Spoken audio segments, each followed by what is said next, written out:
Moka irati ame andhomba yenge mgu bagen igaya ka kunaf sambe bagen bahamba ira mukuzo bute Ayengesman ngon kamliam chaku uwo chiwiri Benjamin Kwaghhange Dzever bocha ombagbala asaku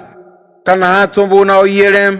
emomba kumbu shakushunye nguhembe mba moa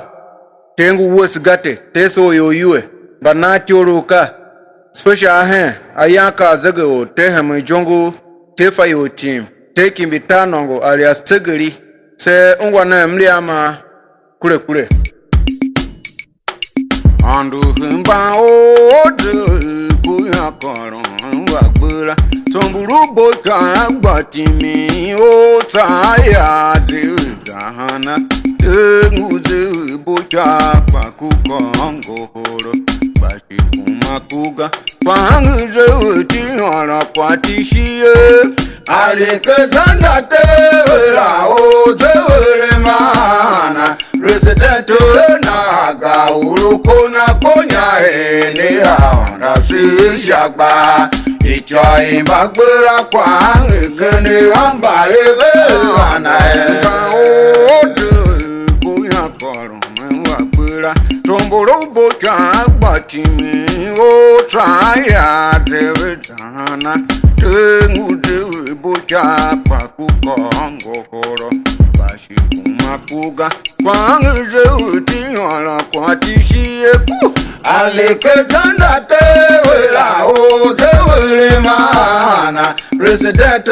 naga urukona konya ene aonda si jagba ichwa imbagbera Kwaghhange kende wamba ewe ana emba ode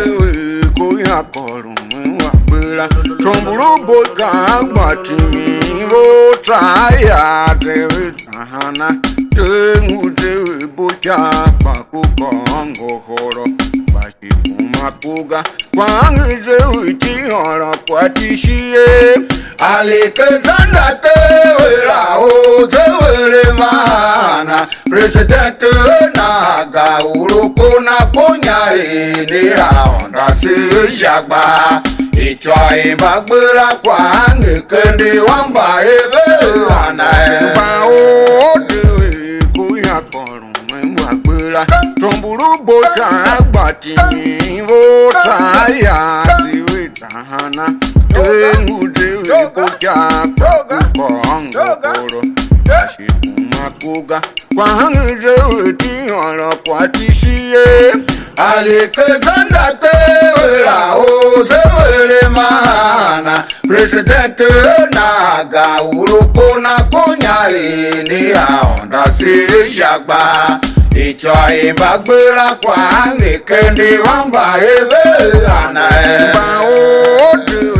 kuya koru mwagbera tomburu bocha batimi o traya Dzever dana tengu Dzever bocha kwakukongo horo bashi kumakuga Kwaghhange tinyola kwatishie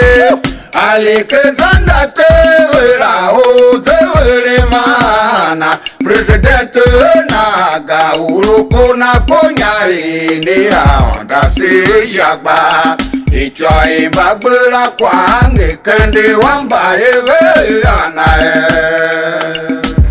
urutonga gbadratra Kwaghhange Dzever bocha ro Benjamin giri tomo mpara gangambe wakumu mbagbera urutale zakudoni shikakara kuwaipa isa umachicho rumbagbera Emmanuel baki Kwaghhange kende ngoya wamba kula mgunanga Benedicta wa ungugano monya orotauga kwa Patrick jembaga bula kune uanyori jia wamba jabiri jete Hemba don wamba jorun kuruta shichaga orotauga ogbazanta Kwaghhange Dzever bocha ro Benjamin giri tomo mpara gangambe akumbu mbagbera Urutare zakideni shikaka kuaiba Isa uma chicho urumba bela imanu elibaki Wange kandingo ya wamba kura mgunanga Benedicta wangu ganu munya Oroto ugapa Patrick Jembaga bela kune uanyore Jio wamba jobili jete Emba doa emba yoron kuruta shichagae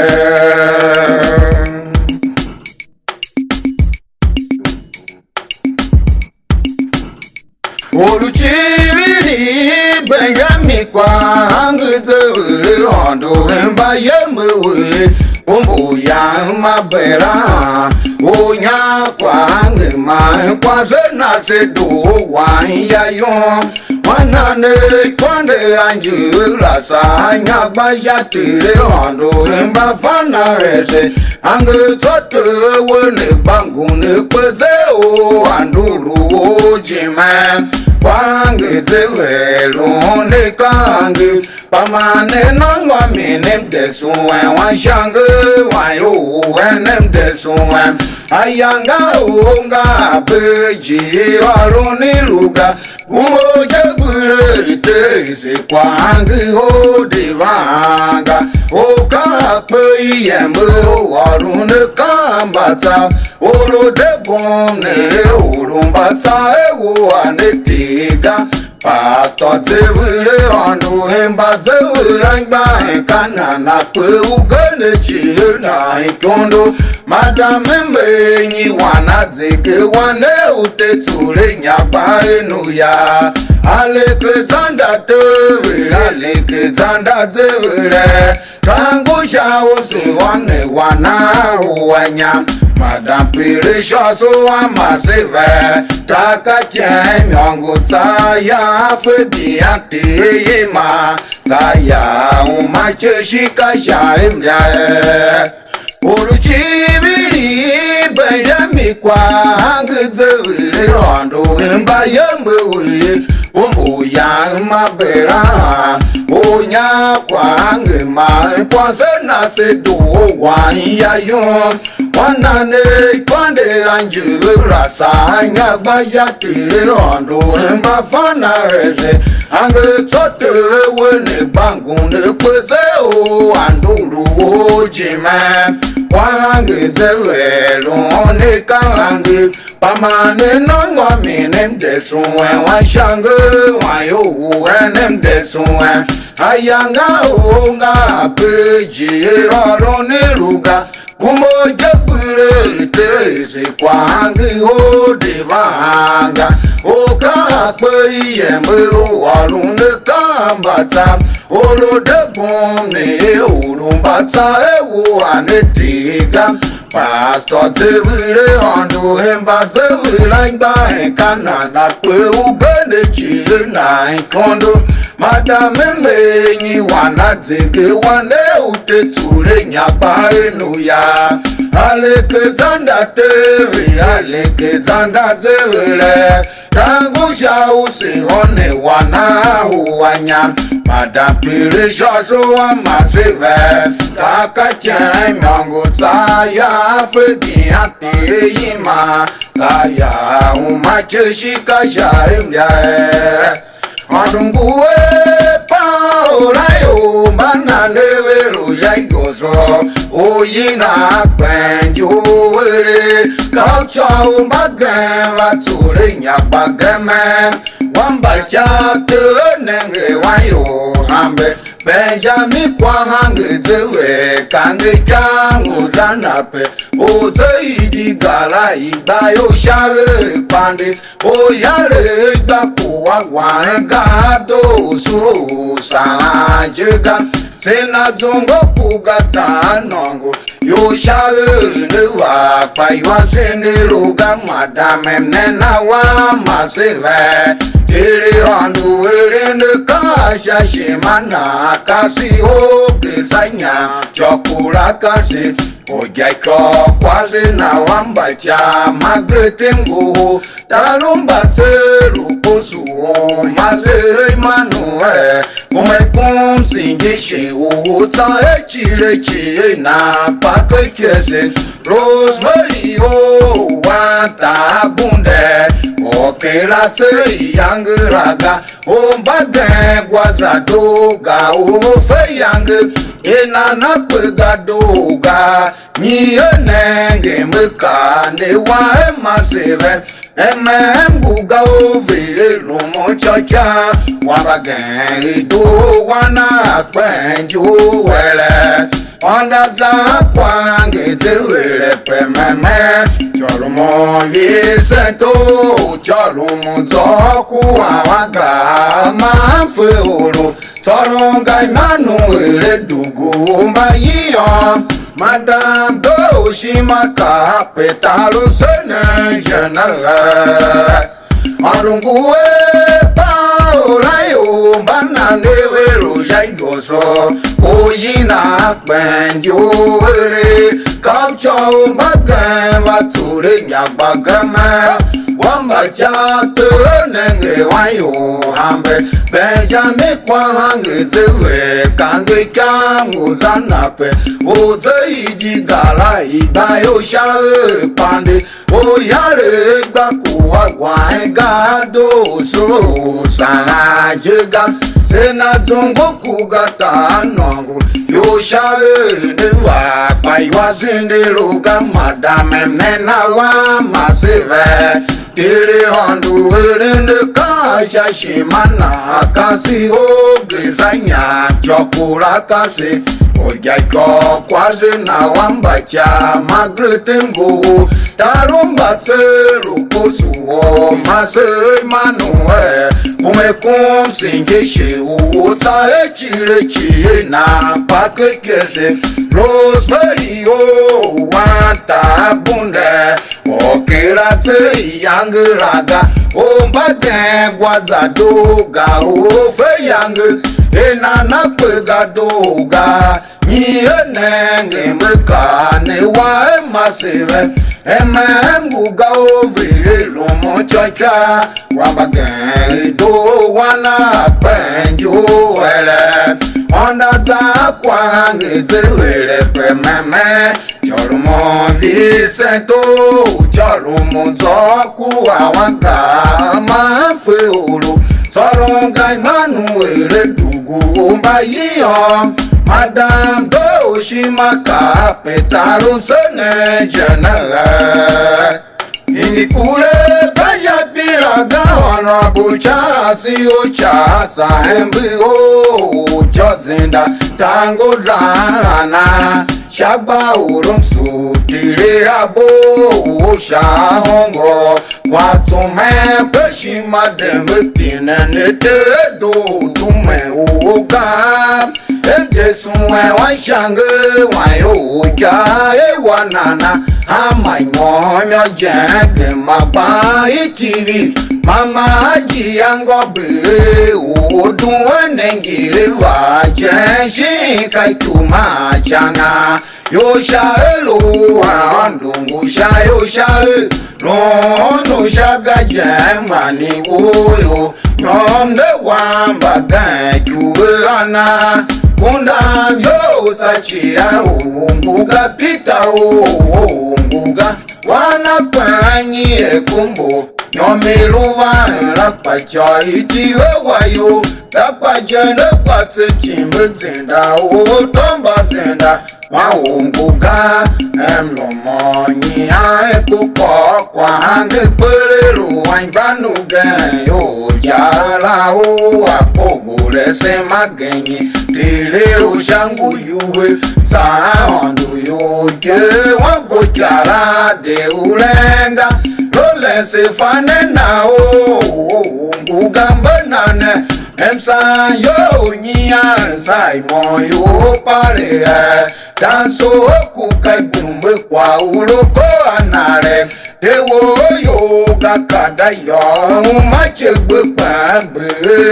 Kumbo hanyamba kwe wanjembe Kwenda yima wanjembe Maruhemba za wango Benjami Kwaghhange Dzever Dzever kubanga mai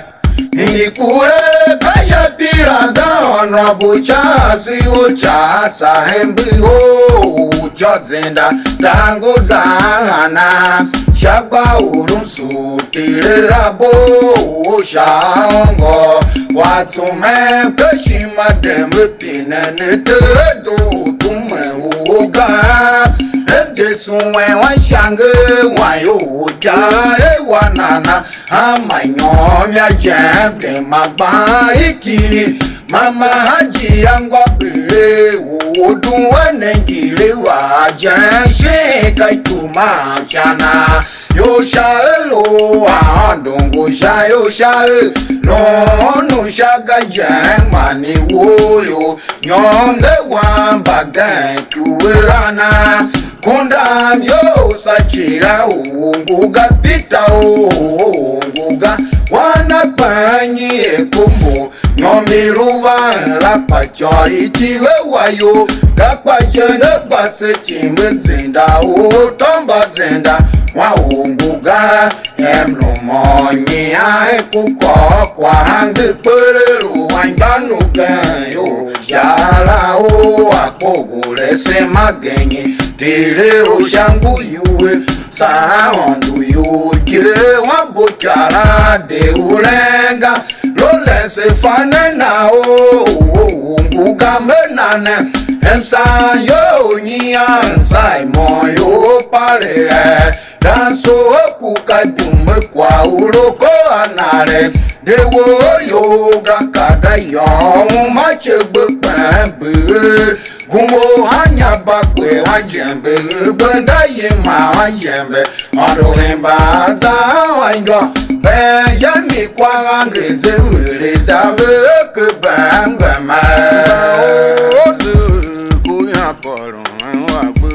Tomburu boka watimi o taya dehana Tenguze boka pakukongo horo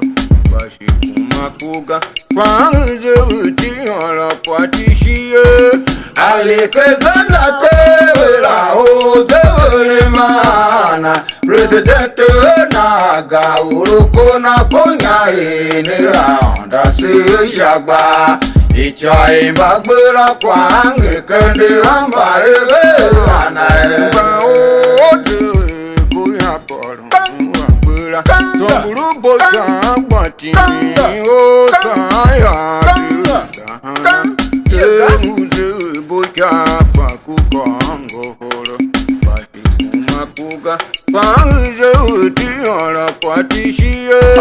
Alekezana tewera o Dzever mana President naga uroko na konya ene raonda se jagba Icha imbagbera Kwaghhange kende amba ebe anaemba ode kuya koro wagbera Tomburu boka watimi o taya dehana Tenguze boja pakukongo horo Bashikumakuga Kwaghhange utiora patishie Alekezana tewera o Dzever mana President naga uroko na konya ene raonda se jagba Icha imbagbera Kwaghhange kende amba ebe anaemba ode kuya koro wagbera Tomburu boja watimi o taya dehana Tenguze boja pakukongo horo Bashikumakuga Kwaghhange utiora patishie Alekezana tewera o Dzever mana President naga uroko na konya ene raonda se jagba Icha imbagbera Kwaghhange kende amba ebe anaemba ode kuya koro wagbera Tomburu boja watimi o traya dewe tahana tengu dewe bochapa kukongo koro bashi kumakuga Kwaghhange dewe diona kwatishie Alexander Dzever o Dzever mana President naga uroko na Kwaghhange ni aonda se yaba Ija imbagbera Kwaghhange kende amba eve onaya Kwaghhange dewe kashayanga pambasi Kwaunguka munenge Oya unu kuamba gumo nyara bera Kwaghhange de nyama ojimo anduru Kwaghhange de urenga urutoru mayato kama vetote se Kwaghhange ko kaitare Kwaghhange dewe kashayanga pambasi Kwaunguka munenge Oya unu kuamba gumo nyara bera Kwaghhange de nyama ojimo anduru Kwaghhange de urenga urutoru mayato kama vetote se Kwaghhange ko kaitare Kwaghhange dewe kashayanga pambasi Kwaunguka munenge Oya unu kuamba gumo nyara bera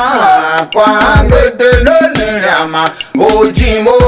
anduru Kwaghhange de urenga urutoru mayato kama vetote se Kwaghhange ko kaitare Kwaghhange dewe kashayanga pambasi Kwaunguka munenge Oya unu kuamba gumo nyara bera Kwaghhange de nyama ojimo anduru Kwaghhange de urenga urutoru mayato kama vetote se Kwaghhange ko kaitare Kwaghhange dewe kashayanga pambasi Kwaunguka munenge Oya unu kuamba gumo nyara bera Kwaghhange de nyama ojimo anduru Kwaghhange de urenga urutoru mayato kama vetote se Kwaghhange ko kaitare Kwaghhange dewe kashayanga pambasi Kwaunguka munenge Oya unu kuamba gumo nyara bera Kwaghhange de nyama ojimo anduru Kwaghhange de urenga urutoru mayato kama vetote se Kwaghhange ko kaitare Kwaghhange dewe kashayanga pambasi Kwaunguka munenge Oya unu kuamba gumo nyara bera Kwaghhange de nyama ojimo anduru Kwaghhange de urenga urutoru mayato kama vetote se Kwaghhange ko kaitare